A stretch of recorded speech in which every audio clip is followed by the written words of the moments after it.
HTML is like ABCD of any website. जैसे English में सबसे पहले हमें ABCD सिखाई जाती है, वैसे ही वेब डेवलपमेंट में सबसे पहले HTML आता है, क्योंकि यार कोई भी वेबसाइट बिना HTML के एग्जिस्ट ही नहीं करती है। तो HTML का फुल फॉर्म होता है हाइपर टेक्स्ट मार्कअप लैंग्वेज, और जैसा कि नाम से पता चल रहा है ये कोई प्रोग्रामिंग लैंग्वेज नहीं बल्कि ये एक तरह की मार्कअप लैंग्वेज है। अब यार ये मार्कअप लैंग्वेज क्या है? तो ये एक ऐसी लैंग्वेज होती है जिसमें हम कुछ टैग्स की हेल्प से ब्राउजर को इंस्ट्रक्शन देते हैं और उस हिसाब से वो उसे एक वेब पेज पर डिस्प्ले करता है। तो आप समझ ही गए होंगे HTML बहुत ही सिंपल लैंग्वेज है जो कि बहुत सारे एलिमेंट से बनी है। अब क्वेश्चन ये है, ये एलिमेंट्स टैग्स होते क्या है, तो देखते हैं। तो एलिमेंट्स ना इंडिविजुअल कंपोनेंट्स होते हैं किसी भी HTML डॉक्यूमेंट के, और हर एलिमेंट का एक अलग मीनिंग होता है। एलिमेंट के अंदर कुछ टैग्स होते हैं और इन टैग्स से मिलकर ही कोई एलिमेंट बनता है। चलो एक बार देखते हैं टैग्स लिखे कैसे जाते हैं, मतलब इनका सिंटेक्स कैसा होता है। तो दो तरह के टैग्स होते हैं, एक ओपनिंग दूसरा क्लोजिंग। ओपनिंग में सबसे पहले एक ओपनिंग एंगल ब्रैकेट आता है, फिर टैग का नाम, फिर क्लोजिंग एंगल ब्रैकेट। सेम कहानी है क्लोजिंग टैग की भी, और इसमें बस ध्यान रखना इसमें ओपनिंग एंगल ब्रैकेट के बाद एक फॉरवर्ड स्लैश आता है। और अगर हम एलिमेंट्स का सिंटेक्स देखें तो यहाँ जो ओपनिंग टैग है उसका ही यूज़ करते हैं, और उसी के बीच में एक कंटेंट आता है जो कि टेक्स्ट हो सकता है जो हम डिस्प्ले करना चाहते हैं, या कोई कोड जो हम रन करना चाहते हैं, एंड देन एक क्लोजिंग टैग। बट कुछ ऐसे भी एलिमेंट्स होते हैं जिसमें कोई क्लोजिंग टैग नहीं होता है, जैसे कि इमेज एलिमेंट। क्योंकि इस एलिमेंट का कंटेंट टेक्स्ट में नहीं है, तो इसमें हम इमेज फाइल की लोकेशन दे रहे हैं, और उसके लिए हम सिर्फ ओपनिंग टैग का यूज़ कर रहे हैं, और उसी वजह से क्लोजिंग टैग का यूज़ नहीं होता है इसमें। अब देखते हैं नेस्टिंग ऑफ एलिमेंट्स। नेस्टिंग का मतलब है किसी भी एलिमेंट के अंदर दूसरा एलिमेंट यूज़ करना, और हम नेस्टिंग कितनी भी बार कर सकते हैं। मतलब हम एक एलिमेंट के अंदर दूसरा, उसके अंदर तीसरा, चौथा, ऐसे हर एलिमेंट के अंदर दूसरा एलिमेंट डाल सकते हैं, और इससे हम एलिमेंट्स की प्रॉपर्टीज़ को मिक्स कर सकते हैं, और उसकी वजह से पूरा डॉक्यूमेंट स्ट्रक्चर बनता है। लेकिन अगर हम HTML में खाली एलिमेंट्स का ही यूज़ करें तो HTML डॉक्यूमेंट एक वर्ड या गूगल डॉक जैसा एक डॉक्यूमेंट लगेगा जिसमें सिर्फ कुछ टेक्स्ट फॉर्मेटिंग हो रखी है। तो HTML में हम यूज़ करते हैं एट्रीब्यूट्स,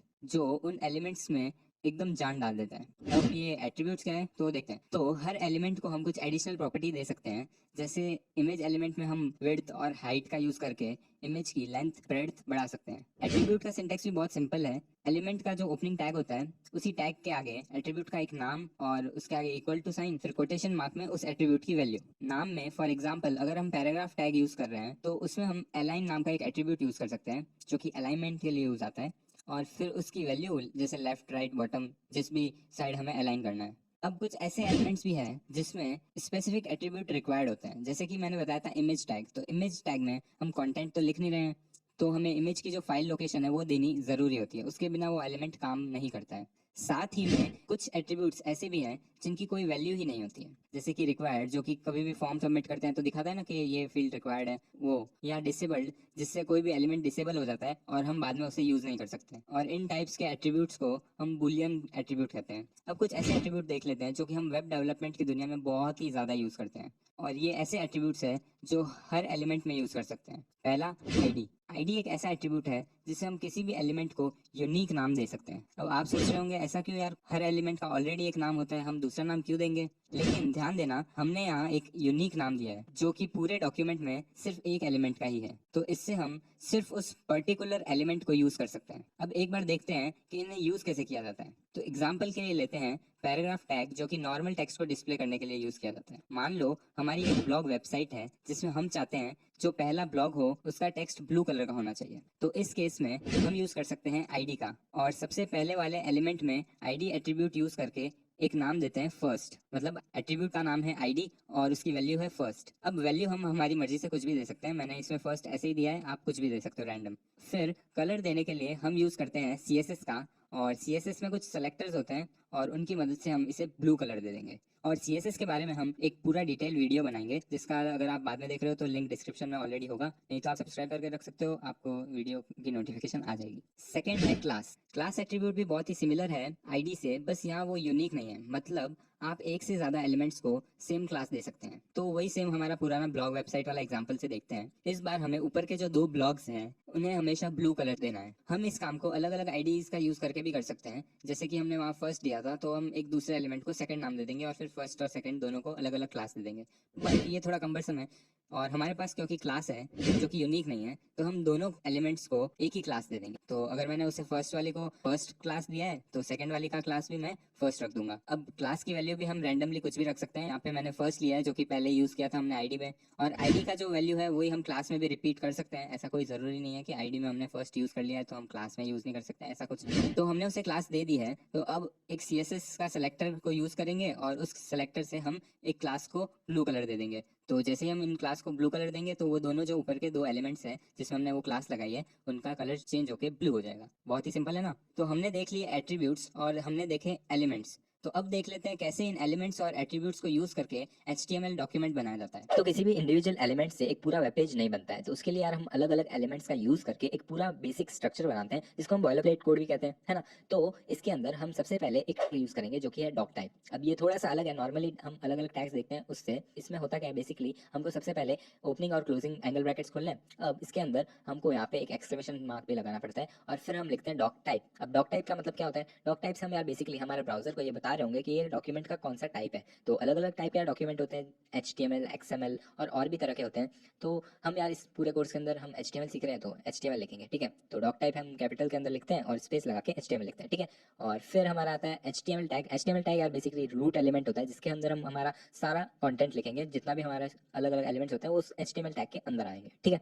फिर इसके अंदर हेड टैग आता है सबसे पहले। हेड टैग क्या होता है, तो हेड टैग के अंदर हम बेसिकली जो भी इन्फॉर्मेशन डिस्प्ले नहीं हो रही है लेकिन हमारे वेब पेज से रिलेटेड है वो आती है। तो इसमें क्या क्या आ सकता है, इसमें बेसिकली यार हमारा टाइटल क्या है, हमारा जो CSS का कोड, जावास्क्रिप्ट का कोड, ये सारी चीजें जो दिखती नहीं है लेकिन हमारे हेड टैग के अंदर हम लिंक कर रहे होते हैं, ठीक है। तो आइकन जो होता है यार हमारे ब्राउजर के टैब के अंदर, तो वो भी यार हम हेड टैग के अंदर ही लिखते हैं, ठीक है। फिर हमारा लास्ट आता है बॉडी टैग। अब बॉडी टैग सबसे इंपॉर्टेंट है क्योंकि इसके अंदर हम वो सारी चीजें लिखते हैं जो कि हमारे ब्राउजर में डिस्प्ले हो रही होती है, ठीक है। अब बॉडी के अंदर हमारे जितने भी एलिमेंट है H1P जो कि हम देखेंगे अभी, वो सारे हम बॉडी के अंदर ही लिख रहे होंगे, ठीक है। तो आप में से यार कुछ लोग सोच रहे होंगे क्या ये डॉक्यूमेंट स्ट्रक्चर, एलिमेंट्स, एट्रीब्यूट्स, ये सारी चीजें हमें याद करनी होगी।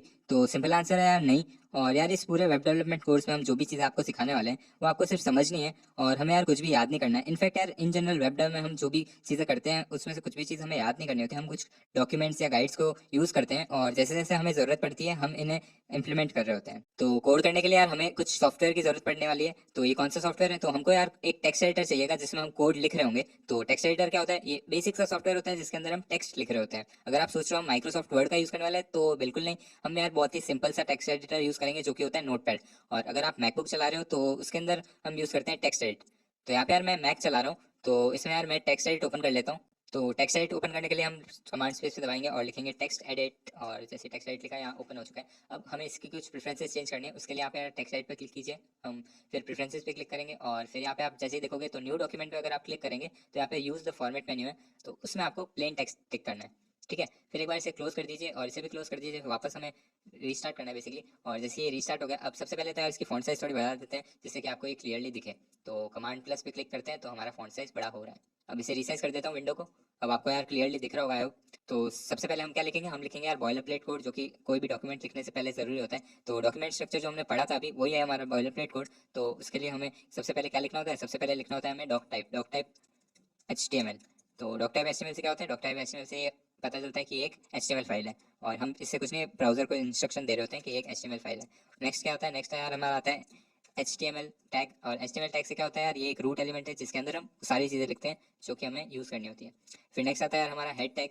और हेड टैग में यार वो सारी चीज़ें आती है जो हमारे वेब पेज की जो भी इन्फॉर्मेशन है, किसने बनाया, कब बनाया, क्या क्या इसमें कोड फाइल्स है, और वो सारी चीज़ें हम इसके अंदर लिख रहे होते हैं, ठीक है। तो इसके अंदर हमें हेड टैग लिखा और इसको ओपन कर दिया और क्लोज कर दिया। अब यार नेक्स्ट हम इसके अंदर क्या लिखेंगे, इसके अंदर हम सबसे पहले एक टाइटल लिख देते हैं जो कि हमारे टैब के अंदर डिस्प्ले हो रहा होगा। तो टाइटल में मैं लिख लेता हूँ अपनी कक्षा, ठीक है। फिर इसे वापस क्लोज कर देते हैं और नेक्स्ट हम लिखते हैं यार बॉडी। बॉडी क्या होता है यार, बॉडी सबसे इंपॉर्टेंट है। बॉडी के अंदर हम पूरा वेब पेज का जो भी हमें डिस्प्ले करना होता है वो सब लिख रहे होते हैं, ठीक है। बॉडी हमें ओपन कर लिया और फिर वापस इसे क्लोज कर देते हैं। अब बॉडी के अंदर हम क्या लिखेंगे, बॉडी के अंदर हम यार H1 टैग का यूज़ करने वाले हैं। H1 क्या है, H1 यार हेडिंग टैग होता है और इसके बारे में हम डीपली बाद में डिस्कस कर लेंगे। सबसे पहले हम इसके अंदर टेक्स्ट लिख देते हैं। टेक्स्ट में मैं क्या लिखने वाला हूँ, हम लिख लेते हैं यार नमस्ते वर्ल्ड, ठीक है। और नमस्ते वर्ल्ड लिख के इसे सेव कर देते हैं, ठीक है। तो सेव करने के लिए यार कमांड इस दबाएंगे और इस फाइल का नाम लिख देते हैं। फाइल का नाम मैं लिख रहा हूँ यार नमस्ते वर्ल्ड, ठीक है। और एक्सटेंशन यार इसका .html देना है ताकि ये ब्राउजर को ये पता चले कि ये एक HTML फाइल है। फिर इसे यार डेस्कटॉप पे सेव कर लेते हैं। आप कहीं पे भी कर सकते हो, मैं डेस्कटॉप पे कर रहा हूँ। सेव करके हम क्लिक करेंगे use.html पे, ठीक है, तो इसे एक बार क्लोज कर देते हैं। आप देख सकते हैं यार डेस्कटॉप पे हमारी फाइल आ चुकी है। अब इसे डबल क्लिक करेंगे तो आप देख सकते हैं यार ये हमारा पहला वेब पेज रेडी है, और हमने यार कुछ 10 लाइनों का भी कोड नहीं लिखा है और उसके अंदर हमारी ये वेब पेज रेडी हो गई। तो इसके अंदर यार कुछ एक टेक्स्ट डिस्प्ले हो रहा है वैसे तो, बट हम धीरे धीरे कुछ बहुत ही एक्साइटिंग चीजें करने वाले हैं। तो बने रहिए और सब्सक्राइब करके रखिए चैनल को, और साथ ही में यार उस बेल आइकन को भी फोड़ दीजिए। तो हम यार इस कोर्स में बहुत सारा कोड लिखने वाले हैं, और उसके लिए यार अगर हम टेक्स्ट एडिटर या नोटपैड का यूज करेंगे तो यार ये बहुत ही ज्यादा टाइम कंज्यूमिंग होगा। तो हम यार यूज करने वाले हैं कुछ स्पेशल टेक्स्ट एडिटर, और हम इस पूरे कोर्स में VS कोड का यूज करने वाले हैं जो कि एक ओपन सोर्स टेक्स्ट एडिटर है। अब अगर आप सोच रहे हैं कि यार ये नोटपैड या टेक्स्ट एडिट में क्या बुराई है, तो यहाँ यार बहुत चीज़ें अगली है और कोई इंडेंटेशन भी नहीं है। और उसी की जगह यार अगर हम स्पेशल टेक्स्ट एडिटर जो हमारे होते हैं उनको यूज़ करें तो उसमें ऑटो रिकमेंडेशन जैसे अच्छे अच्छे फीचर्स होते हैं, कुछ कलर्स होते हैं, अलग अलग थीम्स होती है, तो यार वो कोड को बहुत ही इंटरेस्टिंग बना देते हैं। और अगर यार आप कोई पहले से टेक्स्ट एडिटर यूज़ कर रहे हैं तो आप उससे भी कंटिन्यू कर सकते हैं, बट हम इस कोर्स के अंदर VS कोड का यूज़ करने वाले हैं। तो स्टार्ट करते हैं यार। सबसे पहले देख लेते हैं कैसे VS कोड का इंस्टॉलेशन किया जाता है।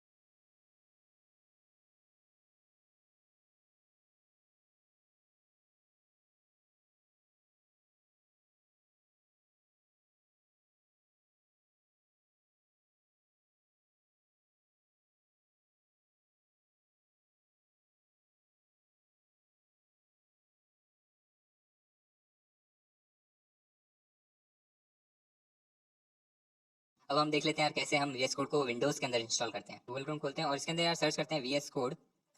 सबसे पहला जो सर्च रिजल्ट है कोड डॉट विजुअल स्टूडियो, ये ऑफिशियल वेबसाइट है। इस पर आप क्लिक करेंगे और यहाँ पे डाउनलोड का बटन है, सीधा उस पर क्लिक कर लीजिए। यहाँ पे हमारा डाउनलोड स्टार्ट हो चुका है। अब 2 सेकंड का वेट करते हैं यार, ये डाउनलोड हो रहा है जब तक। और जैसे ये डाउनलोड हो चुका है आपको इस पर कुछ नहीं क्लिक करना है, और फिर बस ये इंस्टॉलेशन सेटअप आ जाएगा। और बस इसी के साथ यार हमारा VS कोड इंस्टॉल हो चुका है। फिनिश पे क्लिक करते हैं और एक बार इसे खोल के देख लेते हैं। तो यहाँ पे यार हमारा VS कोड इंस्टॉल हो चुका है। अब मैं इस प्यारे से टेक्स्ट एडिटर से आपकी मुलाकात करवा देता हूँ, और इसके अंदर कुछ बहुत ही अच्छे अच्छे फीचर्स हैं तो उससे आपको इंट्रोड्यूस करवा देता हूँ, है ना। तो सबसे पहले यार हमको कोई भी फाइल बनानी होगी इस टेक्स्ट एडिटर के अंदर, तो हम क्लिक करेंगे फाइल पे और फिर न्यू फाइल पे, या फिर ये हमारा शॉर्टकट है कमांड एन, उस पर भी आप क्लिक कर सकते हो, मतलब दबा सकते हो, ठीक है। जैसे मैं इस पर दबा रहा हूँ आपको यहाँ पे नई फाइल दिख रही होगी, और इसको सबसे पहले सेव करना पड़ेगा ताकि इस टेक्स्ट एडिटर को पता चले कि ये कौन सी फाइल है। HTML की हो सकती है, जावास्क्रिप्ट की हो सकती है, CSS की हो सकती है, और भी कई तरह की लैंग्वेजेस होती है, किसी की भी हो सकती है ना।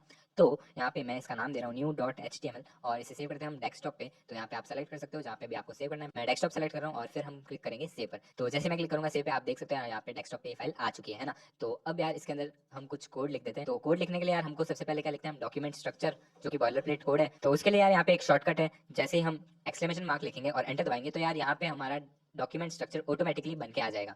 अब इसके अंदर आप देखो तो अलग अलग टैग्स हैं जो कि ऑटोमेटिक बन रहे हैं। अब ये कैसे हो रहा है जादू, तो एक बार आपको बता देता हूँ। तो जैसे मैंने एक्सक्लेमेशन लिखा था, आप देख सकते हो यार यहाँ पे लिखा हुआ है एमिट एब्रिविएशन। अब ये एमिट एब्रिविएशन क्या है, तो अगर आपको कोई भी चीज़ जाननी हो तो हम क्या करते हैं, हम सबसे पहले यार उस चीज़ को गूगल कर लेते हैं, है ना। फिर हम किसी को भी पूछेंगे अगर समझ में ना आए।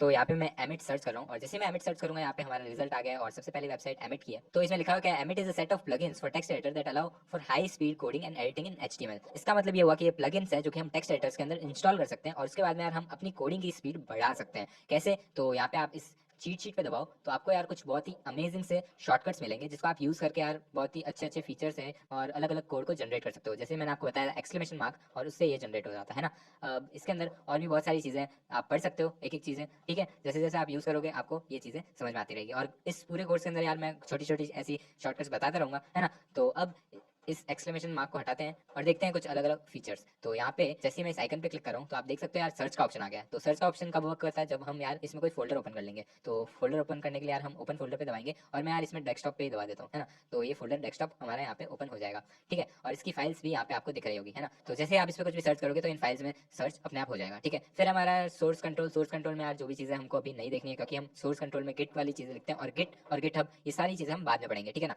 फिर आता है यार हमारा टेस्ट वाला कॉलम, जो कि हम बाद में पढ़ेंगे, तो इसको भी एक बार के लिए छोड़ देते हैं। सबसे इंपॉर्टेंट चीज़ है यहाँ पे यार एक्सटेंशंस। तो एक्सटेंशंस क्या होते हैं, तो यार जब भी हम कोड कर रहे होते हैं ना, तो हमको कुछ चीज़ें यार और ज़्यादा फास्ट बनानी होती है और ज़्यादा ऑटोमेट करनी होती है, तो उसके लिए हम एक्सटेंशंस का यूज़ करते हैं टेक्स्ट एडिटर के अंदर। तो यहाँ पे हम HTML के अंदर इंडेंटेशन करने के लिए यार एक एक्सटेंशन का यूज़ करेंगे। अब ये इंडेंटेशन क्या है, तो मैं एक न्यू फाइल बना देता हूँ और आपको बता देता हूँ इंडेंटेशन का मतलब क्या होता है। तो मैं उस new.html को ही खोल देता हूँ पहले, और यहाँ पे हम एक्सक्लेमेशन मार्क से एक डॉक्यूमेंट स्ट्रक्चर खोल देंगे। अब इस डॉक्यूमेंट स्ट्रक्चर के अंदर हमको इंडेंटेशन ऑलरेडी दिया हुआ है। जैसे आप यहाँ पे देख सकते हो हेड टैग है, उसके आगे यहाँ पे कुछ स्पेसेस है, फिर अगला टैग आ रहा है ना। तो इसी चीज़ को यार इंडेंटेशन कहते हैं, है ना। ये जो चार चार टैब का स्पेस आ रहा है ना, इस चीज़ को हम इंडेंटेशन कहते हैं, और इससे हमारा कोड बहुत ही क्लियर दिखता है, ठीक है। अब इसके अंदर आप जैसे ही H1 लिखोगे तो H1 यहाँ पे आ जाएगा, और फिर जैसे इस H1 के अंदर जो टैग्स होंगे वो इससे 4 कदम आगे आ रहे हैं। तो बस यार इसी चीज़ को हम इंडेंटेशन कहते हैं। बट ये ऑटोमेटिकली नहीं होता है। तो उसके लिए हम कोई एक्सटेंशन का यूज़ करेंगे, और जैसे आप यहाँ पे देख सकते हो एक्सटेंशन का टैब है, उसमें हम लिखेंगे प्रिटियर, और प्रिटियर से यार क्या होता है, हमारा कोड फॉर्मेट हो जाता है। ठीक है, अब इसे मैं इंस्टॉल कर रहा हूँ, और जैसे मैंने क्लिक किया आप देख सकते हो यार ये इंस्टॉल हो चुका है। इसे फिर से क्लोज करते हैं, इसे भी फिर से क्लोज करते हैं, और इसे मैं बड़ा कर देता हूँ। अब मैं इसका इंडेंटेशन हटा देता हूँ और आपको दिखाता हूँ यार कैसा ये लगेगा अनइंडेंटेड, है ना। तो ये यार हमारा अनइंडेंट हो चुका है। अब इसको इंडेंट करना हो तो हम क्या करेंगे, तो हम यार यहाँ पे क्लिक करेंगे सेटिंग वाले आइकन पे, और कमांड पैलेट पे क्लिक करेंगे, और इसमें हम सर्च करेंगे यार फॉर्मेट डॉक्यूमेंट। तो जैसे भी मैंने यार सर्च किया आप देख सकते हो रिसेंटली यूज में हमारा आ गया है, और यहाँ पे यार इसका शॉर्टकट लिखा हुआ है शिफ्ट ऑप्शन एफ। तो जैसे मैं इस पर क्लिक करूंगा यार हमारा डॉक्यूमेंट इंडेंट हो चुका है।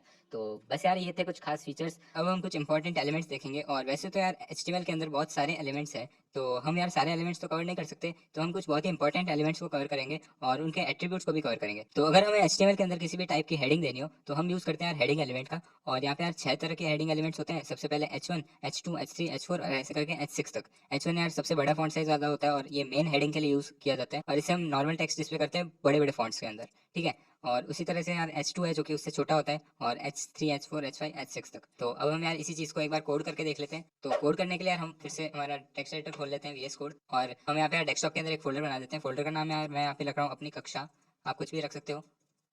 फिर इस फोल्डर को आपको ड्रैग करके ड्रॉप करना है अपने VS कोड के अंदर, और VS कोड को मैं फुल स्क्रीन कर देता हूँ। अब यहाँ पे यार ये टेक्स्ट बहुत ही छोटा आ रहा होगा, तो उसके लिए यार कमांड प्लस इतना है, आपको क्लियरली दिख रहा होगा आई होप। और यहाँ पे हमारा फोल्डर खुल चुका है, तो यहाँ पे यार न्यू फाइल पे क्लिक कर देते हैं। तो जैसे मैं न्यू फाइल पे क्लिक करूँगा नई फाइल बन चुकी है। अब इसे सेव कर देते हैं सबसे पहले, और नाम यहाँ पे मैं लिख देता हूँ index.html। और index.html क्यों, क्योंकि यार जब भी हम कोई सर्वर में फाइल सेव करते हैं ना, तो जो हमारी सबसे पहली फाइल जो होती है उसका नाम इंडेक्स ही होता है। क्यों, क्योंकि जब भी कोई यूजर हमारे सर्वर को लोकेट करे, तो जैसे ही वो वेब एड्रेस में हमारा URL डालेगा तो सबसे पहली फाइल जो खुलती है वो होती है index.html। ठीक है, तो इसे index.html से सेव कर लेते हैं, और सबसे पहले हम लिखते हैं यार हमारा बॉयलर प्लेट कोड। उसके लिए यार हमारे पास VS कोड के अंदर एक बहुत ही शानदार शॉर्टकट है, उसका नाम है HTML:5। और जैसे ही मैं एंटर दबाऊंगा आप देख सकते हैं यार हमारा बॉयलर प्लेट कोड आ चुका है। अब आप इसमें देखोगे यार कुछ चीज़ें अलग है, जैसे कि यहाँ पे एक एट्रीब्यूट यूज़ किया है लाइन। अब ये क्या कर रहा है, ये बेसिकली यार ये HTML जो टैग है ना उसके अंदर जो भी चीज़ है उसकी एक लैंग्वेज डिफाइन कर रहा है, कि हम यहाँ पे EN मतलब इंग्लिश लैंग्वेज का यूज़ करने वाले हैं।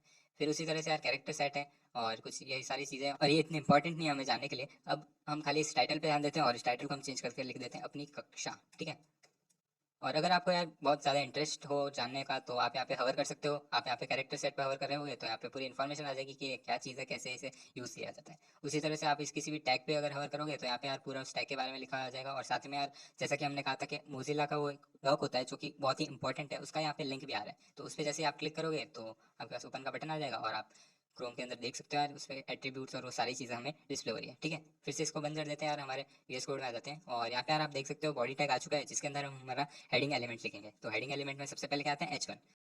तो जैसे ही यहाँ पे यार मैंने H1 लिखा आप देख सकते हो और ऑटोमेटिकली ओपनिंग और क्लोजिंग टैग आ चुके हैं। अब इसके अंदर हमको क्या लिखना है, टेक्स्ट। तो मैं लिख देता हूँ इसमें यार वेलकम टू अपनी कक्षा, और फिर इसे सेव कर देते हैं। और यार यहाँ पे मैंने साली H1 का यूज़ किया तो इसे कॉपी पेस्ट करके H6 तक लिख देते हैं। और कॉपी पेस्ट नहीं करना है तो आपके पास एक और शॉर्टकट है जो कि ऑप्शन शिफ्ट डाउन है। तो जैसे हम इसे क्लिक करेंगे आप देख सकते हैं यार ये नीचे ऑटोमेटिकली कॉपी होता जा रहा है। तो हमने 6 बार इसे कॉपी कर लिया, अब इसे नाम चेंज कर देते हैं H2, H3, H4, H5, H6। Similarly यहाँ पे भी H6, H5, H4, H3, H2। इसे एक बार सेव कर लेते हैं, और फिर जाते हैं हम उस फोल्डर के अंदर और इसे ओपन करते हैं, डबल क्लिक करेंगे, और ये यार हमारा हेडिंग एलिमेंट यहाँ पे डिस्प्ले हो रहा है H1 से लगाकर H6 तक। साथ में आपने टाइटल जो लिखा था वो भी डिस्प्ले हो रहा है। तो यार ये हमारा हेडिंग एलिमेंट था जो कि एक बहुत ही ज़्यादा यूजफुल एलिमेंट है। नेक्स्ट हम देखते हैं यार पैराग्राफ। तो सबसे पहले यार पैराग्राफ टैग यूज़ कहाँ आता है, तो जहाँ कहीं भी हम नॉर्मल टेक्स्ट देखते हैं जैसे कि फेसबुक की कोई पोस्ट हो गई या आप यूट्यूब का ये डिस्क्रिप्शन ही ले लो, तो इसमें यार सिंपली P टैग का यूज़ करके इसे डिस्प्ले किया जाता है। अब हम कुछ यार चुन्नू मुन्नू टैग्स देख लेते हैं जो कि हम कभी कभार यूज़ कर लेते हैं, जैसे कि यार BR टैग जो कि लाइन ब्रेक देने के लिए यूज़ किया जाता है, और एक HR टैग जो कि हॉरिजॉन्टल रूल देने के लिए काम में लिया जाता है। हॉरिजॉन्टल रूल अगर आपको समझ नहीं आया तो बेसिकली एक लाइन खींचने के लिए हम यूज़ करते हैं HR टैग का। और फिर यार यहाँ पे एक बहुत ही इंपॉर्टेंट चीज़ है जो हमको नोट करनी पड़ेगी। अगर हम हमारे HTML डॉक्यूमेंट के अंदर कोई भी नॉर्मल टेक्स्ट लिख रहे होते हैं किसी भी टैग के बीच में, और उसमें अगर हम स्पेस दे दें तो वो स्पेस ब्राउजर में डिस्प्ले नहीं होती है।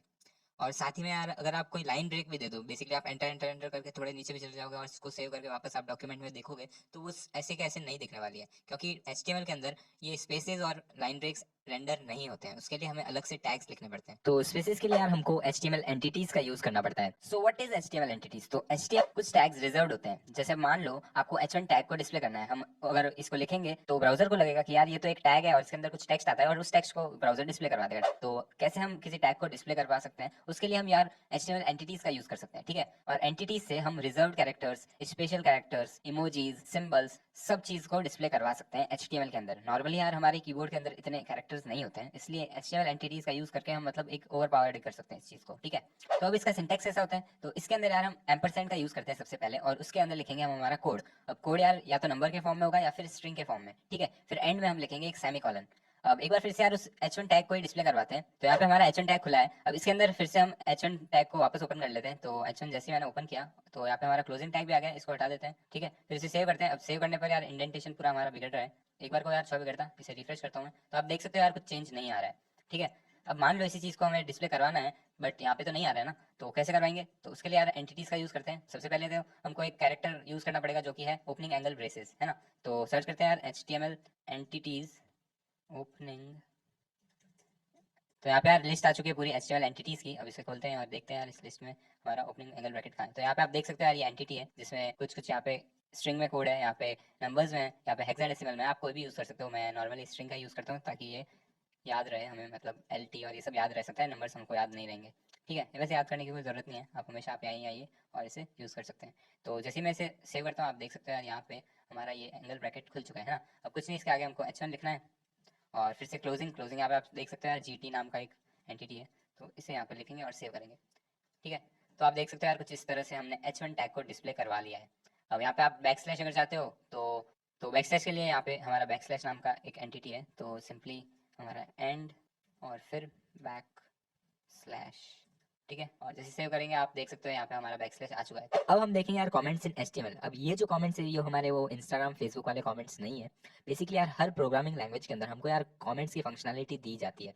प्रोग्रामिंग लैंग्वेज या नॉर्मल कोई भी मार्कअप लैंग्वेजेस या स्टाइल शीट वाली लैंग्वेज के अंदर भी दी जाती है। अब ये क्या काम आती है यार? मान लो आप कुछ बहुत ही कॉम्प्लिकेटेड कोड लिख रहे हो, है ना। तो अब बार बार उस कोड को पढ़ो, समझो और फिर आप उसमें कुछ चेंज करो। इससे अच्छा हम क्या कर सकते हैं, हम एक कमेंट लिख देंगे जो कि वो कोड क्या कर रहा है वो उसको एक समरी में हम लिख सकते हैं, है ना।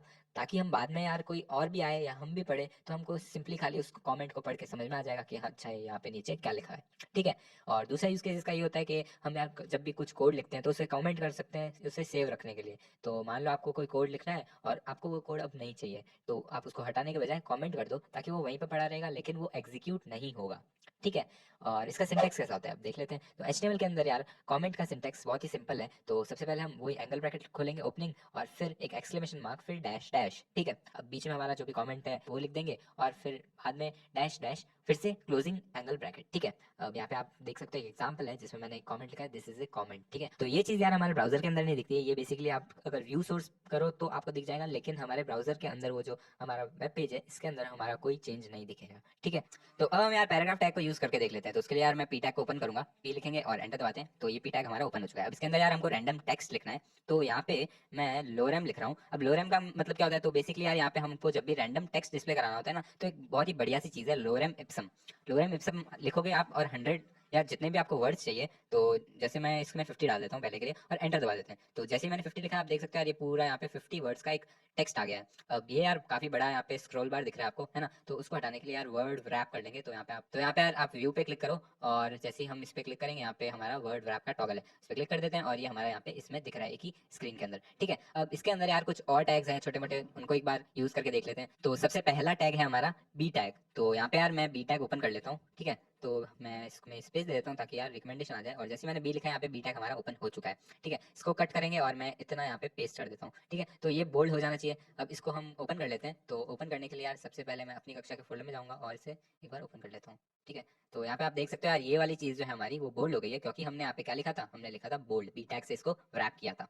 फिर नेक्स्ट है हमारा यार स्ट्रॉन्ग। स्ट्रॉन्ग यार जब भी हमको इंपॉर्टेंट कोई चीज़ दिखानी होती है ना तो हम यूज़ करते हैं। अब यहाँ पे हमारा यार स्ट्रॉन्ग और बी टैग में ज़्यादा फर्क नहीं है, दिखने में वो सेम ही है, तो उसको यूज़ नहीं करते हैं। आप समझ गए होंगे, मतलब बेसिकली काम एक ही है, नाम अलग है, ठीक है। फिर है हमारा आई टैग, जिससे हम किसी भी टेक्स्ट को इटैलिक्स में कर सकते हैं। तो उसके लिए यार हम यूज़ करेंगे आई टैग और यहाँ पे इसको कट कर लेते हैं और यहाँ पे मैं इसे पेस्ट कर देता हूँ, ठीक है।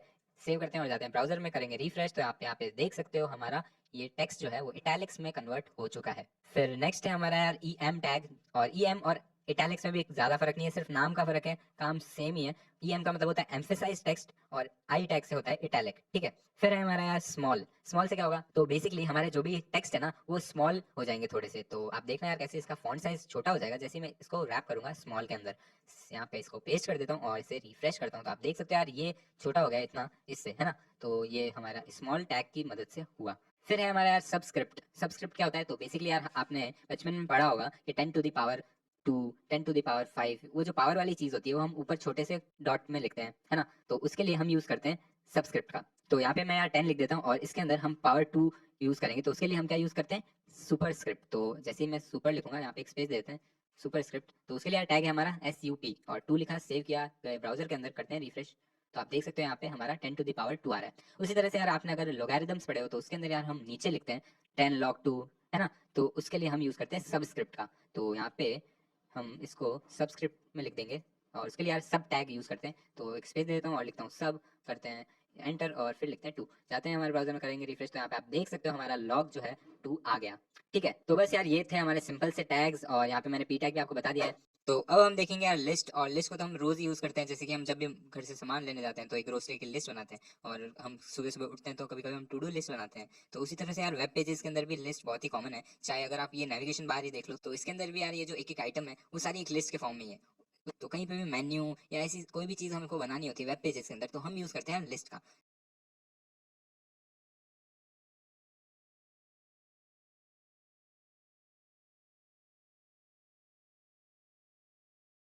तो ऑर्डर लिस्ट का मतलब तो नाम से पता चल रहा है कि उस लिस्ट के अंदर कोई ऑर्डर होगा, जैसे कि अल्फाबेटिकल ऑर्डर या न्यूमेरिकल ऑर्डर या फिर हम रोमन नंबर का ऑर्डर भी डाल सकते हैं। और अनऑर्डर लिस्ट नाम से पता चल रहा है इसमें कोई ऑर्डर नहीं है, बेसिकली इसमें कुछ डॉट डॉट्स या स्क्वायर स्क्वायर, मतलब जब भी हमें कोई स्टेप्स के अंदर बात करनी हो तो हम ऑर्डर लिस्ट का यूज कर सकते हैं, और नॉर्मली हम अनऑर्डर लिस्ट का भी यूज कर सकते हैं। तो चलो यार इसे एक बार देख लेते हैं कोड करके।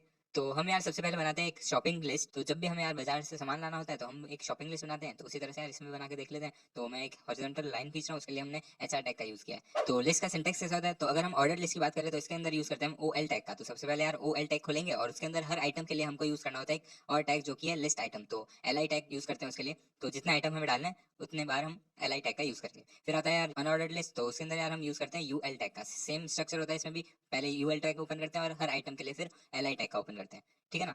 तो समझ में आ गया होगा। अब एक बार इसे कोड करके भी देख लेते हैं। तो VS कोड में आ जाते हैं और सबसे पहले टाइप करते हैं यार HR से क्या होगा, एक लाइन आ जाएगी।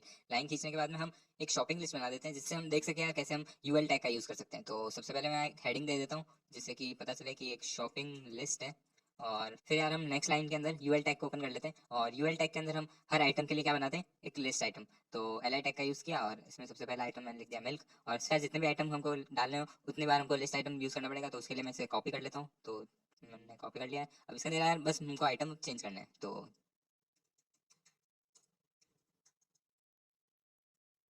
तो इसके अंदर यार हमने कुछ शॉपिंग लिस्ट के आइटम डाल दिए हैं। अब इसे सेव करते हैं और जाते हैं हमारे ब्राउजर के अंदर और देखते हैं यार कैसा इसका आउटपुट आ रहा है। तो जैसे ही रिफ्रेश किया यार आप देख सकते हैं यार सबसे पहले हेडिंग आ गई और फिर UL टैग के अंदर जैसा कि हमने देखा था अनऑर्डर्ड वे में एक लिस्ट आ गई है। अब हम यार OL टैग का भी यूज करके देख लेते हैं। तो उसके लिए यार हमको कुछ नहीं, सिंपली OL टाइप करना है। तो एक बार यार फिर से हम HR टैग का यूज कर लेते हैं और लाइन खींच लेते हैं और इसके अंदर हम मैगी की रेसिपी लिख देते हैं। मैगी तो आपको बनानी आती होगी, तो बहुत ही सिंपल होती है, तो उसकी रेसिपी लिख देते हैं मैगी। और मैगी की रेसिपी क्यों यूज़ कर रहे हैं, क्योंकि हमको यार इसमें स्टेप्स डालने होते हैं कि हर स्टेप में हम क्या कर रहे होंगे। तो उसके लिए यार हमको नंबरिंग या कोई भी ऑर्डर चाहिए होगा।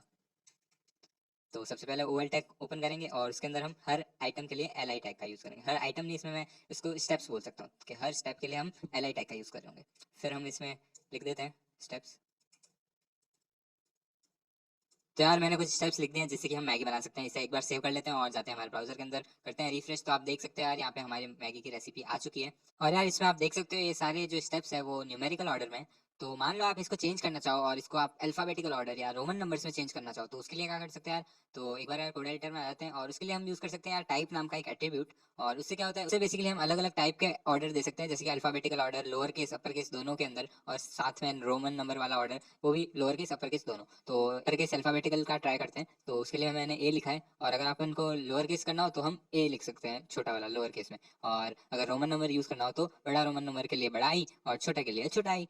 तो इसे सेव कर लेते हैं और एक बार रिफ्रेश करके देख सकते हैं कि कैसा हमारा आउटपुट आ रहा है। तो आप देख सकते हो यहाँ पे यार हमारा अल्फाबेटिकल ऑर्डर में हमारा ये जो स्टेप्स हैं वो आ चुके हैं। ठीक है। इसी तरह से यार अगर आपको रोमन करना है तो कुछ नहीं, आ जाइए और इसे आई कर दीजिए, सेव करते हैं और एक बार जाते हैं करते हैं रिफ्रेश, तो आप देख सकते हैं यहाँ पे हमारा रोमन नंबर में डिस्प्ले हो रहा है। ठीक है, अब हम देख लेते हैं यार nesting of list. Nesting of list क्या होता है? तो अगर आप चाहते हो कि एक लिस्ट के अंदर ही हमारी दूसरी लिस्ट आ जाए तो उसी चीज को कहते हैं यार नेस्टिंग ऑफ लिस्ट। तो अब इसी एग्जांपल के अंदर हम एक और स्टेप ऐड कर लेते हैं, तो उसके लिए यार एल आई टैग का यूज कर सकते हैं। तो एल आई टैग लिखेंगे और उसके अंदर एक स्टेप डाल देते हैं। मान लो हमको इसे वेज मैगी बनाना है तो इसमें से कुछ वेजीज डाल देते हैं। तो मैंने यहाँ पे लिखा है ऐड सम वेजीज लाइक, और यहाँ पे हम वेजीज के नाम लिख रहे होंगे और उसके अंदर हम कोई और टाइप की लिस्ट डाल सकते हैं। जैसे अभी ओ एल टैग चल रहा है तो हम इसके अंदर यू एल टैग का भी यूज कर सकते हैं। तो कुछ नहीं करना है यार, इसी एल आई टैग के अंदर हमें एक यू एल टैग खोल देना है। तो मैंने यहाँ पे यार यू एल लिखा और फिर हमारा यहाँ पे टैग खुल चुका है। तो इसके अंदर हम एल आई टैग का यूज करेंगे और अलग अलग वेजीज के नाम लिख देंगे। तो जो भी वेजीज आपको पसंद आती है मैगी के साथ उसका नाम लिख दीजिए। तो मैंने कुछ नाम लिख दिए हैं, इसे सेव करते हैं और जाते हैं हमारे ब्राउजर के अंदर करते हैं रिफ्रेश। तो आप देख सकते हैं यार यहाँ पे हमारी अनऑर्डर्ड लिस्ट आ चुकी है और वो हमारे ऑर्डर्ड लिस्ट के अंदर है। ठीक है ना? तो आप समझ गए होंगे यार कैसे हम लिस्ट का यूज करते हैं, कैसे ओ एल टैग और यू एल टैग का यूज किया जाता है। तो बस यार इसी के साथ इस वीडियो को यहीं पे एंड करते हैं। See have a great day and I will catch you up in the next one.